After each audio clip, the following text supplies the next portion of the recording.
সকালে মাত্র 1 ঘন্টায় বেডরুম ক্লিনিং, বাসি কাজ সেরে রান্না, সংসারের অনন্য কাজ কিভাবে গুছিয়ে স্টেপ বাই স্টেপ করি।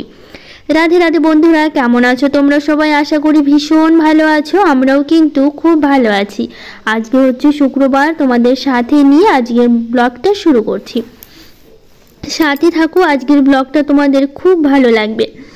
বাইরের ওয়েদারটা এত ভালো কি বলবো, একটু রোদ্রে উঠেছে আর দেখো কি পরিমাণে হাওয়া। জানলা দিয়ে তোমরা দেখে বুঝতেই পারছো গাছের পাতাগুলো কিভাবে হাওয়াতে নড়ছে। আর সকাল থেকে প্রচণ্ড হাওয়া দিয়েছে, খুব একটা বৃষ্টি হয়নি, মানে বৃষ্টি বলতে গেলে রাত্রে একটু হালকা হয়েছে, আর সকাল থেকে না একটু হালকা হালকা গুড়ি গুড়ি মানে কুয়াশার মতো না বৃষ্টি পড়ছে। জোরে হবে কিনা জানি না, কিন্তু সকালবেলায় এরকমই পড়ছে। আর এত হাওয়া দিয়েছে বাইরে, কি বলবো, বাইরে তো একদম বেরোলে তো পুরো ঠান্ডা হয়ে যাচ্ছে গাটা, প্রচণ্ড হাওয়া দিয়েছে বাইরে। আর ভালোও লাগছে, কিন্তু হচ্ছে বৃষ্টির জন্য অনেকের আবার অসুবিধা হচ্ছে কাজকর্ম করতে। যাদের মাঠে ধান আছে তাদের ধান বা ভুট্টা, এই সময়টা তো ধান আর ভুট্টারই সময়, প্রচণ্ড সমস্যা হচ্ছে। যেরকম আমার মায়ের বাড়িতে প্রচুর অসুবিধা হচ্ছে ধান নিয়ে, ওরা প্রচুর মানে মন খারাপে আছে, যেহেতু এই ধান কাটা শুরু হয়েছে আর এদিকে বৃষ্টিটাও শুরু হয়েছে। মানে একটা সপ্তাহ যদি তোমাদের যদি মনে হয় যে এক সপ্তাহ যদি রোদ দিত না, সবারই কিন্তু ধান নেওয়াটা হয়ে যেত। কিন্তু এই যে মায়ের বাড়িতে প্রচুর সমস্যা হচ্ছে, কিন্তু এদিকে ধানও পেকে যাচ্ছে, না কাটলেও হচ্ছে না। যতই বৃষ্টি হোক, যখনই একটু মনে হচ্ছে যে আকাশটা পরিষ্কার বা একটু হালকা রোদ দিচ্ছে, তখনই ধান কাটছে। কিন্তু এভাবে রেখে দিয়ে বা কী করবে মাঠে, যেহেতু ধান পেকে গেছে, একটা সময় থাকে সব কিছুরই কাটার। তো এইভাবেই চলছে, কিন্তু আমাদের তো ভালোই লাগছে। কিন্তু মানে মায়ের বাড়িতে প্রচুর সমস্যা হচ্ছে, মানে মায়ের বাড়িতে শুধু না, যাদের যাদের মাঠে ধান আছে তাদের প্রচুর সমস্যা হচ্ছে এই নিয়ে আর কি। তো মায়ের বাড়িতে যেতেও পারছি না, যেতে চাইছিলাম কিন্তু এই বৃষ্টির মধ্যে না যাওয়া হলো না। ওরা ধান নিয়ে এতটাই ব্যস্ত আছে, বুঝতেই পারছো এই সময়টা ধান ছাড়া তো চলবেই না। তো সে কারণে মাঠে তো ধান আনতেই হবে বাড়িতে, মাঠের থেকে প্রচুর সমস্যা হচ্ছে। তো সেই কারণে যাব করে আর যাওয়া হয়নি। ভাবছি এদিকে ধান কাটাটা শেষ হোক তারপরে যাব, নইলে এদিকে আমরা গেলে আমাদের নিয়ে ব্যস্ত থাকবে, তার মধ্যে আবার এদিকে ধান কাটা নিয়ে ওদের এমনিতেই মন খারাপ চলছে বৃষ্টির মধ্যে। সেই কারণে না যাইনি। এদিকে ফোন করে সবসময় খোঁজ নেওয়া হচ্ছে মায়ের বাড়িতে কখন ধান কাটা হলো বা কতটা হয়েছে, এভাবেই চলছে আর কি। তো যাই হোক, আজকে দেখো ঘরটা কিন্তু খুব ভালো করে পরিষ্কার করব, মানে পরিষ্কার করব বলতে করা শুরু করে দিয়েছি। তো কয়েকদিন ধরে করছিলাম না, এগুলো তো তোমরা জানোই, 2-1 দিন পর যদি পরিষ্কার না করি না প্রচুর ধুলো পড়ে যায়। তো সেই জন্য 2-3 দিন পর পরে সবসময় এগুলো পরিষ্কার রাখতে হয়, সরিয়ে না একটু মুছে নিই। কারণ জানি না এত ধুলো আসে কোথা থেকে, ঘরের মধ্যে ঝাড় দিয়ে মধ্যে সব ধুলোগুলো উড়ে এগুলো জিনিসের উপরেই পড়ে, ঘরে যা ফার্নিচার আছে বেশি কিছু নেই, তারপরে এই সব ধুলোবালিগুলো এগুলোর উপরে এসে পড়ে। তো সব মানে সেই জন্য সব কিছু না খুব ভালো করে মুছে পরিষ্কার পরিচ্ছন্ন করে সব সময় রাখতে হয়। আর এই যে তাড়াহুড়ো করে করছি, কারণ এদিকে রান্নাবাড়ি অনেক কিছুই আছে, আর আমি তাড়াহুড়ো করে মানে তাড়াতাড়ি করে কাজ করে অভ্যাস তো, তাড়াতাড়ি করেই সবসময় কাজ করি, মানে ধীরে সুস্থে আমি আবার কাজ করতে পারি না। যত তাড়াতাড়ি সম্ভব আমাকে কাজগুলো শেষ করতে হবে। তো সেই জন্য না একবার কাজ করা শুরু করলে তারপর আর থামাথামি নেই, যতক্ষণ কাজ থাকে ততক্ষণ বলতে পারো আমিও চলতেই থাকি কাজের সাথে সাথে। সেই জন্য আর কি পরপর চলতেই থাকে কাজ আমার, মানে 10 মিনিট বা 5 মিনিট যাই বলো, কখনো কিন্তু আমি বসি না যতক্ষণ কাজ থাকে। তারপরে কাজ শেষ হয়ে যায় তাড়াতাড়ি, যেহেতু সকাল সকাল উঠে কাজকর্মগুলো করি, তো সেই কারণে না খুব একটা সময় লাগে না, তাড়াতাড়ি তো হয়ে যায়। আর সারাটা দিন তো পড়েই থাকে শুয়ে বসে থাকার জন্য, তো সেই জন্যই আরও সকাল সকাল উঠি। আমার ওই সারাদিন একটু করে কাজ করতে না একদম ভালো লাগে না, যে এখন একটু করছি একটু বসে থাকছি তারপরে আবার কিছুটা করছি, এবার এরকম আমার একদমই ভালো লাগে না। মানে যতক্ষণ কাজ থাকবে ততক্ষণ আমি আর বসবো না আর কি, পরপর করে নেবো, তারপরে সারাটা দিন তো তখন সময় পাওয়া যায় মানে বসে থাকার, আরাম করার বলতে পারো। তো এইভাবেই চলে আর কি, মানে এটা আমার অভ্যাস। তো সবাই তো একরকম না, যার যেরকম ভালো লাগে সে সেরকমভাবেই কাজ করে অভ্যস্ত, সে সেরকমভাবেই করবে। কিন্তু আমার যেটা ভালো লাগে সেটাই আমি তোমাদের সাথে একটু শেয়ার করলাম আর কি। তো যাই হোক, এইদিকে আমি বিছানাটা কিন্তু এখন গুছিয়ে নিচ্ছি, ঘরটা খুব ভালো করে পরিষ্কার করলাম, তো বিছানাটা গোছানো হয়নি, তো এখন বিছানাটা গুছিয়ে নিচ্ছি। এদিকে বাবানও উঠে পড়েছে, সকালই উঠেছে ওরা, আর আমি তো সকালই উঠি। তো আজকে ওরা সকাল ওঠাতেই ভাবলাম তাহলে ঘরটা পরিষ্কার করি, নইলে এই ছুটির দিন চলছে তো, বাবানের তো ছুটি চলছে, বাবানের পাপারও ছুটি চলছে, সেই গরমের ছুটি, এখনও খোলার নাম নেই স্কুল। তো বাবানের তো কয়দিন হলো ছুটি দিয়েছে, বাবানের ব্যাপার তো 1 মাস ধরে ছুটি চলছে, প্রায় 1 মাস হতে চললো, মানে পুরো 1 মাস পরে স্কুল খুলবে, 2 তারিখ থেকে তো স্কুল খুলবে। বাবানের ব্যাপার 2 তারিখ থেকে স্কুল যেতে হবে। তো এই আর কটা দিনই আছে, তারপরে তো সেই সকালবেলা উঠতে হবে, দৌড়াদৌড়ি করে কাজকর্ম। এখন না একটু ধীরে সুস্থ করলেও সমস্যা নেই, কারণ যেহেতু ছুটি চলছে একটু দেরি হলেও রান্না করতে সমস্যা নেই, কিন্তু যখন ওই ছুটির দিন না থাকে তখন তো একদম টাইমের মধ্যে রান্না শেষ করতে হবে, আর রান্নার আগে যে কাজগুলো আছে সেগুলোও করতে হবে। তো সেই কারণে আরও তাড়াহুড়ো করে লেগে যায় আর কি। তো যাই হোক, এদিকে বিছানাটা খুব ভালো করে গুছিয়ে নিয়ে ঘরের এই যে ওয়ালগুলো একটু ঝেড়ে নিচ্ছি, আর একটু ঝুল যেখানে যেখানে ছিল সেখানে সেখানে একটু পরিষ্কার করলাম। আর ঝুলটা পড়েনি খুব একটা, কিন্তু এই জিনিসের উপরে ধুলোটা বেশি পড়েছিল, তো সেই কারণে ঝুলটার পরিষ্কার করলাম না, যেহেতু নেই আর পরিষ্কার করব কোথায়।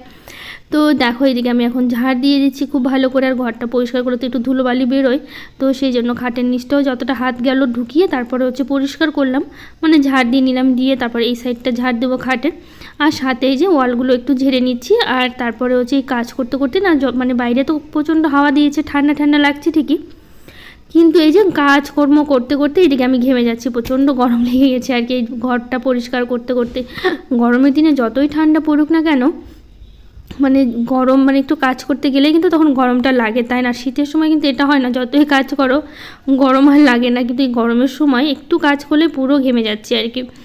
তো আমাদের ঘরটা পরিষ্কার করলাম, তারপর এই ঘরটাতে আসলাম। আর শাশুড়ি মা তো তোমরা জানো ওই বাড়িতে আছে, বাবানের পাপা একদিন আনতে গিয়েছিলো শাশুড়ি মাকে, তো বললো যে আমি আর এখানে কিছুদিন থাকবো, আর কদিন পরে আসবে এখানে, তো সেই জন্য আর কি আর নিয়ে আসা হয়নি এখন। তো তারপর ফোনও করা হয়েছিল, তো বললো যে এখন যাব না, পরে যাব, তো সেই কারণে আর কি নিয়ে আসা হয়নি। তো এই ঘরটা এখন ফাঁকাই আছে। তো একটা দিদিভাই বলেছিল তোমার শাশুড়ি মা কোন ঘরে থাকে, ওই ঘরটা, মানে এই ঘরটা তো বেশি দেখানো হয় না, সবসময় শাশুড়ি মা বেশিরভাগ শুয়ে থাকে, মানে অসুস্থ থাকে, তো হাঁটা চলা কম করতে পারে, চোখেও দেখে না, তো বেশিরভাগ টাইমটা ঘরের মধ্যে শুয়েই থাকে বলতে পারো।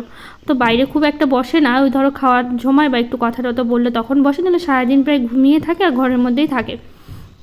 তো সেই কারণে এই ঘরটা তোমাদের খুব একটা দেখানো হয় না, যেহেতু উনি সবসময় ঘরের মধ্যেই থাকে, কি আর দেখাবো।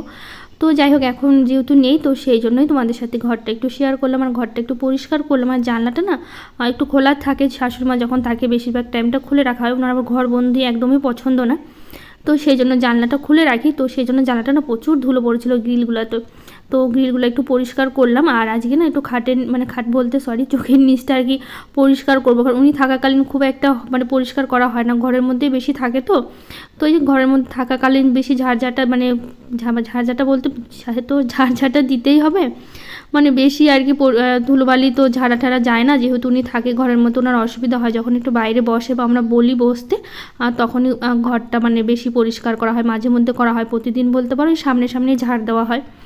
তো সেই কারণে আর কি আজকে যেহেতু উনি নেই, তো ভাবলাম কি তাহলে চৌকির নিচটা খুব ভালো করে পরিষ্কার করি। দেখো চৌকির নিচে কিন্তু বেশ ধুলো ছিল, আর এখানটা ওই যে বাথরুমের করার জন্য বালতিটাও রেখে দিতে হয়, যেহেতু ঘরের মধ্যেই বাথরুমটা বেশি করে, বাথরুম মানে রাত্রেবেলা করে তো ঘরের মধ্যেই করে, দিনের বেলা বাথরুমে যায়, তো মানে রাত্রেবেলা করে বালতি রাখতে হয়, মানে সারাদিনই বালতি থাকে, ওই অনেক সময় হাঁটাচলা করতে অসুবিধা হলে দিনের বেলাও করে দেয়, তার মধ্যে হচ্ছে আবার রাত্রেবেলা করে তো ঘরের মধ্যেই করে, তো সে কারণে ওখানেই বালতিটা রাখা হয়। তো সেই জন্য খুব কমই মানে চৌকির নিচটা পরিষ্কার করা হয়, যেহেতু চৌকির ওখানেই বালতিটা রাখা হয়। তো সেই জন্য আজকে খুব ভালো করে চৌকির নিচটা পরিষ্কার করলাম। আর তারপরে আজকে ভেবেছি কি ঘরটা যেহেতু মুছবো, তো চৌকির নিচটাও না খুব ভালো করে হচ্ছে মুছে নেবো আজকে আর কি, মানে লাঠি দিয়ে। তো সেই কারণে আর ভালো করে ঝেড়ে নিলাম, নিয়ে তারপরে এদিকে যে বেসিনটা পরিষ্কার করলাম, বেসিনটাও একটু দেখেছি নোংরা হয়েছে, তো বেসিনটা পরিষ্কার করলাম, তবে এদিকে ঘরটা খুব ভালো করে ঝেড়ে বের করে নিলাম, নিয়ে তারপরে এখন ডাইনিংটা পরিষ্কার করছি। তারপরে যে টেবিলের তলাটা খুব ভালো করে পরিষ্কার করলাম, করে নিয়ে তারপরে ধুলোগুলো বেশ অনেকটাই বেরিয়েছে, যেহেতু হচ্ছে ওই ঘরটা পরিষ্কার করতে গেলে অনেকটাই নোংরা বেরোলো। তো এদিকে রান্নাঘরটাও ঝাড় দেওয়া হয়ে গেছে, তারপর ডাইনিংটা ঝাড় দিলাম, আর আজকে উঠানটা বাবানের পাপা ঝাড় দিচ্ছে। এদিকে আমি ঘর ঝাড় দিতে দিতে আমি বললাম আমি পারবো করে, তো বলছে না আমি করে দিচ্ছি, তোমাকে করতে হবে না, আর তার মধ্যে গুড়ি গুড়ি বৃষ্টি পড়ছে, তো তোমাকে আর আসতে হবে না, আমিই ঝাড় দিয়ে দিচ্ছি। তো সেই জন্য আজকে হচ্ছে পুরো উঠানটা বাবানের পাপায় ঝাড় দিয়েছে। আর দেখো কত সুন্দর হাওয়া, বললাম না বাইরে না খুবই হাওয়া দিচ্ছে, মাঝে মধ্যে তো খুব জোরে জোরে আসছে মানে হাওয়াটা আর কি। তো যাই হোক, এদিকে বাবানের পাপা ঝাড় দিচ্ছে, তো ভাবলাম তাহলে ওই যখন দিল তো আমি এদিকে ঘরটা মুছে নিই। তো সেই কারণে যে ঘরটা মুছে নিচ্ছি, প্রত্যেকটা ঘরই মুছবো, আর বাবা শাশুড়ি মা যে ঘরে থাকে ঘরের চৌকির নিচটাও মুছতে হবে। তো যাই হোক, এদিকে ঘর মুছতে মুছতে কিছু দিদিভাইদের কমেন্টগুলো পড়ি। সুমিতা ব্লগ থেকে দিদিভাই বলেছে পুরো ভিডিওটা দেখে নিলাম, প্রথম দেখছি তোমার ভিডিও। থ্যাংক ইউ দিদিভাই, অনেক ভালোবাসা, এভাবে পাশে থেকো আর সুন্দর সুন্দর কমেন্ট করো। সুরাইয়া খাতুন দিদিভাই বলেছে তোমার কথাগুলো খুব সুন্দর, তোমার বাড়িটাও খুব সুন্দর। থ্যাংক ইউ দিদিভাই। আর বলেছে দিদিভাই আমি মুসলিম, আমি ফার্স্ট কমেন্ট করলাম তোমায়, খুব খুব খুব ভালো লাগে। থ্যাংক ইউ দিদিভাই, অনেক ভালোবাসা তোমাকে, এভাবে পাশে থেকেও সুন্দর সুন্দর কমেন্ট করে পাশে থেকেও। তো যাই হোক, এদিকে দেখো আমি বললাম না চোখের নিচটা মুছবো, তো দেখো চোখের নিচটা একদম ওই কোনা পর্যন্ত খুব ভালো করে মুছে নিলাম, নিয়ে তারপরে হচ্ছে এখন এই ঘরের ভেতরে মানে জায়গাটা ভালো করে মুছে নিচ্ছি, নিয়ে তারপর এখন ডাইনিংটা মুছে নিচ্ছি। আর হচ্ছে ডাইনিংটা মোছা শেষ হলে সিঁড়ির নিচটা মুছবো, তাহলেই হয়ে যাবে। তারপর বাইরেটা একটু মুছে নেবো। আজকে আর জল দেবো না, বাইরে প্রতিদিন প্রায় তো জল দেওয়া হয় দরজার কাছে, তো আজকে আর জল দেবো না, ভাবলাম ঘরটা যেহেতু মুছবো তো একবারেই হচ্ছে মুছে নেব। তারপরে এই যে বাথরুমের গলিটা, তারপরে এই বেসিনের যে গলিটা আছে এই গলিগুলো ভালো করে মুছে নিচ্ছি। আর এদিকে আমি কিন্তু ফ্যান চালিয়ে দিচ্ছি, কারণ ঘর মোছার সঙ্গে সঙ্গে ফ্যানটা না চালালে না শুকোতে অনেকটা সময় লাগে, তো অনেকটা অসুবিধা হয়, দাঁড়িয়ে থাকতে হয়, অনেকটা সময় লাগে, তো সেই জন্য ফ্যান চালিয়ে দিই। এদিকে মুছতে না ঘরটা বেশ তাড়াতাড়ি শুকিয়ে যায়, আর ফ্যান চালিয়ে শুকোতে তো খুব একটা সময় লাগে না। তো এদিকে দেখো টেবিলটা সরিয়ে মুছে নিয়েছি। এদিকে আর বাবানের বাবা জল ভরেছে, খাওয়ার জলটা, তো এখানে টেবিলে রেখেছে, তো পড়েই যাচ্ছিলো, সেটা আমি আবার সরিয়ে রাখলাম, মানে ঠিক করে রাখলাম আর কি, রেখে তারপরে এখন এই যে মুছে নিয়েছি। আর রান্নাঘরটা কিন্তু আমার মোছা হয়ে গেছে, রান্নাঘরটাও মুছে নিয়েছি, এখন শুধু সিঁড়ির তলাটা বাকি আছে, সিঁড়ির তলাটা মুছলেই হয়ে যাবে। তো হচ্ছে দোয়েল ঘোষ ব্লগ থেকে দিদিভাই বলেছে খুব ভালো লাগলো, গরমে পিঠে আমার খুব ইচ্ছে করছে পিঠে খেতে, তো চলে আসো দিদিভাই। আমার তো বেশ ভালোই লাগছিলো পিঠে খেতে, আর পিঠেগুলো না বেশ খুব কিন্তু ভালোও হয়েছিল খেতে, আমার তো ভীষণ ভালো লেগেছিলো পিঠেগুলো খেতে। বাবানের বাবা তো খুব খুশি হয়েছে, যেহেতু ও খেতে চেয়েছে আমি বানিয়ে দিয়েছি। বাবানোর ভীষণ পছন্দ হয়েছে, সব থেকে বেশি বাবানের পাপা খেয়েছে, আমি খুব একটা খাইনি, আমার অতটা গরমে পিঠে খেতে ইচ্ছা করছিল না, ওদের যেহেতু ইচ্ছে ছিল তার জন্য ওরাই বেশি খেয়েছে। তো যাই হোক, এদিকে আমার ঘর মোছা সব কিছু হয়ে গেল, তারপর এদিকে আমি স্নান করে চলে এসেছি ঠাকুর ঘরে। আর কিন্তু সব ফুল তুলে নিয়েছি, বাইরে একটু বৃষ্টি শুরু হলো তো হালকা, মানে প্রথমে তো গুড়ি পড়ছিল, তো এখন একটু জোরে পড়ছে, তো সেই জন্য না আর ফুল তোলার ভিডিও করা হয়নি বাইরে গিয়ে ক্যামেরা নিয়ে, তো সেই জন্য গামছা মাথায় দিয়ে তাড়াতাড়ি করেই কয়েকটা জবা ফুল তুলে নিয়ে এসে, সাদা ফুল তুলতে পারিনি কারণ তুলতে অনেকটা সময় লাগতো আর ভিজে যেতাম, তো সেই জন্য আর কি তোলার সময় পাইনি। তো এদিকে পুজো দিয়ে তারপরে পুজোর সময় একটু বৃষ্টি হলো বললাম, তো তারপরে আবার একটু বৃষ্টিটা থেমে গেছিলো, তো ভাবলাম কি তাহলে চলে আসি। এখন কিন্তু গুড়ি কিন্তু পড়ছে, কিন্তু হয়তো ক্যামেরায় বোঝা যাচ্ছে না, কিন্তু হালকা হালকা গুড়ি পড়ছে, মানে একটু জোরে পড়ছে আবার একটু থেমে গেল। এখন তো ভাবলাম তাহলে ভেজা কাপড় আছে দিয়ে দিই, আর যদি বৃষ্টিটা একটু থামে তারপরে হচ্ছে না একটু হাওয়া বাতাসে টানবে, তো সেই জন্য দিয়ে দিলাম। আর দেখতে পাচ্ছ কী পরিমাণে হাওয়া দিয়েছে, তো সেই জন্য না সবটাতেই ক্লিপ লাগিয়ে দিয়েছি জামা কাপড়ে, নইলে না ওই হচ্ছে হাওয়াতে তো পড়ে যাবে এখনই, তো সেই জন্য সবটাতেই ক্লিপ লাগিয়ে দিলাম। তো সেই হলো ক্লিপ লাগানো শেষ করে তারপরে চলে যাব রান্নাঘরে। তো রান্নাঘরে এসে এই যে আম কেটে নিচ্ছি, একটু আমমুড়ি খাওয়া। আর বাবানের বাবা কিন্তু সকালবেলা আজকে নিজেই আমমুড়ি নিয়ে নিয়েছে, আর বাবান তো সকালবেলা করে হরলিক্স খায়, ও হরলিক্স খেয়েছে। আর এই যে শুরু হলো এখন আমের সময়, প্রত্যেক দিন আম খাওয়া ছাড়া কোনো উপায় নেই, প্রতিদিন আম খেতে হবে। আর যেহেতু আমাদের মালদাতে বাড়ি, মানে মালদায় গাজলে বাড়ি, তো এইদিকে তো তোমরা জানোই আম তো পুরো বিখ্যাত, তো প্রতিদিন আম ছাড়া কিছু নেই, আম তো আমাদের খেতেই হবে। আর এখানে এই সাইডে তো প্রচুর আম পাওয়া যায়, আমাদের বাড়ির সামনে বিশাল বড় আমের বাগান জানো তো, তো সেই কারণে আমের কখনো মানে কিনে খুব কমই খেতে হয়, এত বড় আমের বাগান আছে আমাদের বাড়ির সামনে, মানে কিনে খাওয়া হয়, কিনে ছাড়া তো আর পাওয়া যাবে না, যেহেতু আম বাগান থেকে তো আম পেরেই নেয়, কিন্তু তারপরেও না খুব কমই আম কিনে খাওয়া হয়, যেহেতু এখানে পরিচিত আত্মীয়র অনেকেই আমের বাগান আছে, সবাই এসে না দিয়ে যায় জানো তো, তো সেই কারণে না আম খুব আমাদের কিনেই কম, মানে প্রতি বছরই বলতে পারো আম আমাদের কিনে খুব কম খেতে হয় আর কি। ধরো এই শুরুর দিকটা একটু কিনে খেলাম, তারপর আবার শেষের দিকে একটু কিনে খেলাম, যখন প্রচুর আম পাওয়া যায় তখন আর কিনে খেতে হয় না, মানে ওই কেউ না কেউ এসে আম দিয়েই যাচ্ছে বাড়িতে ব্যাগ ভরে, তো সেই জন্য আর কি আমের তো এখানে অভাব একদমই পড়ে না। তো যাই হোক, আজকে রান্না করব ডাল করব, একটু আলু পটলের তরকারি করব, একটু শাক করব, আর ডিমের অমলেট করব। ডিম ছিল, বাবানের বাবাকে বললাম ডিমের ঝোল করি, কিন্তু বাবানের বাবা না ডিমের ঝোল খেতে একদমই পছন্দ করে না, জানি না কেন, ওর একদমই পছন্দ না ডিমের ঝোল খেতে, কিন্তু কি করব বলো, সেই জন্য ডাল করতে হচ্ছে, বলছে আমি ডিমের অমলেট খাবো, আর তাও ভালো, কিন্তু আমাকে ডিমের ঝোল করে দিও না, ডিমের ঝোল করলে আমি একদমই ভাত খেতে পারি না, আমার একদমই ভালো লাগে না। তো এখন কি আর করার আছে, উপায় নেই, তো সে বললাম তাহলে ডাল করে দেওয়া, শুকনো খাবার একদম খেতে পারে না বাবার, মানে ঝোল ডাল কিছু না কিছু লাগবেই, তো সেই জন্য একটু ডাল করব। আর এই যে আলু পটলের তরকারি মানে আলু পটলটা কেটে নিলাম। আর এই যে পাট শাক তুলতে এসি, পাট শাক একটু শাক করব, বাবানের পর বলে একটু শাক করতে, তো সেই জন্য একটু শাক করবো আর অমলেট করে দেবো, ব্যাস হয়ে যাবে। তো এই যে শাক তুলতে চলে এসে, আর গাছে না বেশ দেখো পিছনে বেগুনগুলো কিন্তু বেশ বড় বড় হয়েছে। তো ভাবলাম তাহলে কয়েকটা বেগুনই তুলে নিই, যেহেতু বেগুনগুলো গাছে থাকলে আবার বুড়া হয়ে যাবে। তো সেই জন্য শাক তোলা শেষ করে কয়েকটা বেগুনও আমি তুলে নেব। তো যাই হোক, মধু ব্যানার্জি দিদিভাই বলেছে খুব ভালো হয়েছে গো পাটিসাপটাগুলো, কি করে করলে? আমি যখন করি শুধু চাটুতে লেগে লেগে যায়। তো কিভাবে করলাম বলো তো? করবা তুমি চালের আটার দিয়ে সাথে না একটু যদি তুমি ময়দা যদি মিশিয়ে দাও, খুব মানে বেশি না, অল্প একদম সামান্য অল্প কয়েকটা যদি মানে অল্প করে একটু ময়দা দাও না, তাহলে কিন্তু পাটিসাপটাগুলো খুব তাড়াতাড়ি উঠে যাবে। আর প্রত্যেকটা পাটিসাপটা ভাজার আগে না একটু হালকা একটু তেল ব্রাশ করে নিবা, তাহলে কিন্তু পাটিসাপটাগুলো খুব সহজেই কিন্তু উঠে যাবে। আমি কিন্তু এভাবেই করি, তো সেই কারণে আর পাটিসাপটাগুলো লেগে যায় না, মানে ময়দাটা একটু হালকা করে দিলেই হবে আর কি, এইভাবেই করি। তো যাই হোক, এদিকে আমি শাক বেগুন তুলে নিয়ে চলে আসলাম, আর ডালটা আমার সেদ্ধ হয়ে গেছে, ডালটা এদিকে আমি আলু আর পটলের তরকারিটা করব, তার জন্য দুটো কড়াইতে বসিয়ে দিই। আমি তো তোমরা তো জানোই প্রতিদিন আমি দুটো কড়াইতেই করি, কারণ দুটো কড়াইতে করলেই না বেশ তাড়াতাড়ি রান্না হয়, আর আমার একটু সুবিধাও হয়, তাড়াতাড়ি হয়ে যাচ্ছে একই টাইমে দুটো রান্না। মানে করে করে এখন এমন অভ্যাস হয়ে গেছে, এখন একটা কড়াইতে করলে না মনে হয় যেন অনেক সময় লাগছে। তো সেই কারণে সবসময় চেষ্টা করি দুটো কড়াইতেই করার, তো সেই জন্য দুটো কড়াইতেই করছি। তো ওইদিকে পাশে আলু পটলটা ভাজা হচ্ছে, আর এখানে আমি ডালটা ফোড়ন দেবো। আজকে আবার একটু 5 ফোড়ন দিলাম, মানে মুসুর ডালে ফোড়ন খুব একটা দেই না আমি, জিরে নয় জিরেই বেশি দেওয়া হয়। তো সেই জন্য আজকে আবার একটু 5 ফোড়ন দিলাম, দেখি কেমন লাগে খেতে। পেঁয়াজও দিইনি, শুধু 5 ফোড়ন দিয়েই করেছি। তো যাই হোক, ডালটা নামিয়ে নিলাম, নিয়ে তারপরে যেদিকে আমি শাকটা করব। আর তোমরা তো জানোই বেশিরভাগ আমি পাটের শাকের ঝোলটাই করি, ঝোলটা খেতে বেশ ভালো লাগে। এটা কিন্তু হালকা পাট শাক যে তিতা তিতা যে ভাবটা থাকে, ওই পাট শাকটা কিন্তু লাগানো হয়েছে। যেটা মিষ্টি পাট শাক ওটা আমার খুব একটা ভালো লাগে না, তো সেই জন্য ওটা করা হয়নি। তো পাট শাক এই যে একটু নামিয়ে নিয়েছি, নিয়ে পাশে পটলটাও ভাজা হচ্ছে, আর এদিকে আমি কালো জিরে শুকনো লঙ্কা ফোড়ন দিয়েছি, আর দিচ্ছি পেঁয়াজ।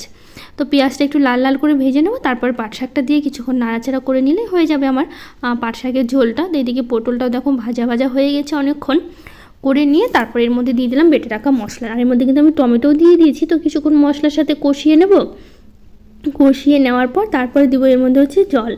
তো এইদিকে দেখো পেঁয়াজটা আমি অনেকক্ষণ ভেজে নিয়েছি, নিয়ে তারপরে দিয়ে দিলাম পাট শাকটা। তো একটু হালকা ঝোল ঝোল আছে, এরকম পাট শাকের ঝোল কিন্তু ভালো লাগে। এটা মাছের মাথা বা মাছের ডিম, তারপরে ডাল দিয়েও খেতেও বেশ ভালো লাগে। কিন্তু যেহেতু কিছুই নেই এখনও, মানে ডাল যেহেতু করেছি ডাল, তো সেই কারণে আর ডাল দিলাম না শাকের মধ্যে, মানে আলাদাভাবেই ঝোল করলাম। তো যাই হোক, এদিকে আমার কিন্তু আলু পটলের তরকারি, শাক আর ডাল হয়ে গেছে। তো পরে না একটু কয়েকটা বেগুনি করব, আর করব ডিমের অমলেট। তো বাবান বললো কি কয়েকটা বেগুনি করতে, ওর আবার বেগুনি খেতে মন করছে। বললাম ঠিক আছে করে দেবো। ওর আবার সবজি দেখলে প্রচণ্ড মন খারাপ হয়ে যায়, তো বলছে আমাকে ডিমের অমলেট করে দাও আর বেগুনি ভেজে দাও। তা বললাম ঠিক আছে তাই করে দেবো। তাহলে এদিকে রান্নাঘরটা পরিষ্কার করে তারপরে তোমাকে বেগুনি ভেজে দিচ্ছি। তো দেখি রান্নাবাড়ি তো শেষ করলাম। তো আজকে না রান্নাঘরটা একটু পরিষ্কার করব, কয়েকদিন ধরে না এই সাবান দিয়ে বেশ পরিষ্কার করা হচ্ছে না। তো আজকে না লিকুইড সাবান দিয়ে এই পিছনের দিকে যে সেলফটা আছে ওটা একটু পরিষ্কার করে তারপরে বাসনগুলো ধুতে হবে। তো এদিকে আগে বাসনগুলো ধুয়ে রেখে তারপরে এদিকে রান্নাঘরের সেলফটাও খুব ভালো করে সরিয়ে তারপরে পরিষ্কার করবো। রান্নাগুলো রাখা আছে, রান্না করে তরকারিগুলো সরিয়ে নেবো, নিয়ে তারপরে পরিষ্কার করব। তো আগে এদিকে বাসনগুলো ধুয়ে রাখি, খুব একটা বাসন নেই, কয়েকটাই বাসন ছিল, বেশি বাসন হয়নি, যেহেতু খাওয়া দাওয়া এখনও হয়নি, তো সেই জন্য বাসনটাও কম আছে। তো এই যেখানে বাসনটা সরিয়ে রাখলাম, রেখে তারপরে এদিকে যে তরকারিগুলো থাকে ভাত সব কিছু, তো এগুলো আবার এখানে রাখছি। মানে এই সাইডটা খুব ভালো করে পরিষ্কার করবো সাবান দিয়ে, তো সেই জন্য আজকে একটু ভাবলাম তাহলে সব কিছু সরিয়ে করি, তাহলে বেশ পরিষ্কার হবে। তো এই যে লিকুইড সাবানটা দিলাম, এটা দিলে করলে না বেশ সুন্দর চকচকে হয়, আর বেশ মানে পরিষ্কারটাও দেখা যায়, যে ভালো লাগে দেখতে। তো সেই জন্য এই যে কাপড়টা দিয়ে ভালো করে আগে সাবানটা ভালো করে ঘষে নিলাম, তারপর ওই পাটটা দিয়ে আগে পরিষ্কার করে নেব, নইলে ওই সাবানগুলো থেকে যায় না, কাপড় দিয়ে বারবার মুছলেও না খুব একটা সাবানগুলো যেতে চায় না। তো এটা দিয়ে আগে পরিষ্কার করে নিলে, তো সাবান মানে ন্যাকড়াটা দিয়ে দুবার করে মুছলে না হয়ে যায়, তো সেই জন্যই করলাম আর কি। তো যাই হোক, এদিকে সীমা গোয়ালা দিদিভাই বলেছে দিদি তুমি মাথা ব্যথার জন্য না তুমি সূর্যকে জল দাও ভোর 4টার সময়, ঠিক হয়ে যাবে। থ্যাংক ইউ দিদিভাই, আমি তো জানতাম না, তুমি বলে অনেক ভালো করলে, কিন্তু আমি অবশ্যই করব দেখবো যদি মাথা ব্যথাটা কমে। প্রচণ্ড মাথা ব্যথা, জানি না এত মাথা ব্যথা শুরু হলো কেন। অনেক দিন ধরেই মাথা ব্যথা চলছে, অনেক দিন ওষুধও খাওয়া হয়েছে মাথা ব্যথার জন্য, তো মাঝখানে বন্ধ দিয়েছি আমি মাথা ব্যথাটা কমে যাওয়ার জন্য। সবসময় ওষুধ খেতে কি ভালো লাগে বলো, তো সেই জন্যই আর কি ওষুধ খাওয়াটা একটু বন্ধ করেছিলাম। তো যাই হোক, শ্রেয়সী ব্লগ থেকে দিদিভাই বলেছে খুব ভালো লাগলো দিদিভাই, থ্যাংক ইউ দিদিভাই, অনেক অনেক ভালোবাসা তোমাকে। তো এই যে দেখো ডিমটা ভেজে নিলাম, তো 3টে ডিমই ভেজে নেবো, আমার জন্য একটা, বাবানের পাপার জন্য, বাবানের জন্য। তো 3টে ডিম ভেজে তুলে নিয়েছি, নিয়ে তারপর এখন এই যে বেগুনিগুলো করছি। তো একটা একটা করে বেগুনিগুলো দিচ্ছি, আর বেগুনিগুলো খেতে কিন্তু ভীষণ ভালো হয়েছিল, আমার তো ভীষণ ভালোই লাগে। আর এগুলো বেগুনগুলো যে গাছ থেকে যে তুলে নিয়ে আসলাম সেগুলোই কিন্তু পাতলা পাতলা করে লম্বা লম্বা করে কেটে নিয়েছি। তো সেই জন্য সেই বেগুন দিয়ে হচ্ছে বেগুনি করা হচ্ছে। আর গাছের বেগুন মানে বা গাছের বেগুন বা কোনো সবজি থাকলে না বাড়িতে বেশ ভালো হয়। কখনো যদি সেই জিনিসটা না থাকে বা খেতে ইচ্ছে করে কিন্তু খাওয়া যায়। যে বাড়িতে শাক আছে, শাকটা করতে পারছি মাঝে মধ্যেই। আর যে বেগুনটা ছিল, আর এখন যে বেগুনের দাম কিনে খাওয়াই মুশকিল, কিন্তু বেগুনগুলো গাছে হচ্ছে দেখে কিন্তু বেশ সুন্দর খাওয়াও হচ্ছে। তো মামনি দিদিভাই বলেছে খুব সুন্দর হয়েছে দিদিভাই পিঠেগুলো, থ্যাংক ইউ দিদিভাই, অনেক ভালোবাসা তোমাকে। তো এদিকে বাবানের বাবা আমাকে এসে বলছে কি, তো হচ্ছে বেগুনের হচ্ছে বেগুনি হয়, তো ভেন্ডির হয় না।